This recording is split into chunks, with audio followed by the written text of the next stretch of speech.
Videos देखने के लिए सब्सक्राइब करें जनसत्ता.com, बेल आइकन दबाकर पाएं लेटेस्ट नोटिफिकेशन। देश की राजधानी दिल्ली में किसान आंदोलन चल रहा है। अब यह आंदोलन राज्यों में भी फैलने लगा है। हिमाचल प्रदेश के किसान संगठनों ने राज्य भर में बड़े पैमाने पर विरोध प्रदर्शन किया। स्टूडेंट फेडरेशन ऑफ इंडिया यानी SFI, centre of Indian trade unions यानी CITU, हिमाचल किसान सभा जैसे कई संगठन शिमला में बड़े पैमाने पर विरोध प्रदर्शन करने के लिए इकट्ठा हुए हैं। प्रदर्शनकारियों ने केंद्र के नए कृषि कानूनों को रद्द करने की मांग की। सुनिए इस दौरान हिमाचल किसान सभा के नेता ने क्या कहा है। आज जो अखिल भारतीय किसान आंदोलन इस समय पूरे देश में चल रहा है, उसके समर्थन में यहाँ पर ये जो शिमला जिला के अंदर और पूरे हिमाचल प्रदेश के अंदर भी हर ब्लॉक में और तहसील स्तर के ऊपर ये प्रदर्शन किए जा रहे हैं।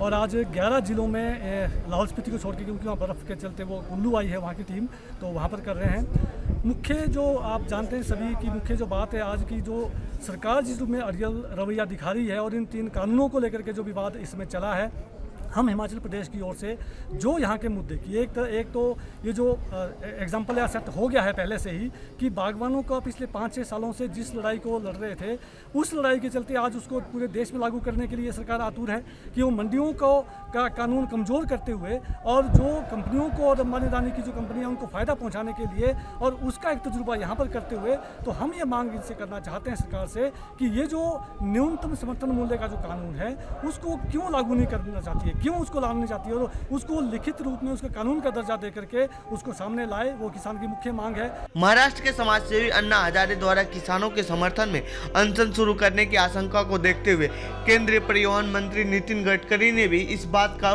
दोहराया है कि सरकार किसानों के लिए समर्पित है और उनके द्वारा दिए गए सुझाव को स्वीकार करने के लिए भी तैयार है। कुछ तत्व ऐसे हैं जो किसानों के प्रदर्शन को हवा दे रहे हैं और उन्हें गुमराह करने में जुटे हुए हैं। सुनिए नितिन गडकरी ने इस पूरे मामले पर क्या कहा है। गडकरी जी, कई बयान आपके लीडर से भी आए कि इनको खालिस्तानी मूवमेंट है, पाकिस्तान या चीन सपोर्ट कर रहा है। सरकार के बड़े मंत्रियों ने बोला कि नक्सल और अर्बन नक्सल और माओइस्ट ताकतें इसमें घुस गई हैं। आप इसको किस नजरिए से देखिए, पूरे किसान संगठन को और किसान नेताओं को और किसानों को ऐसा नहीं कहा गया।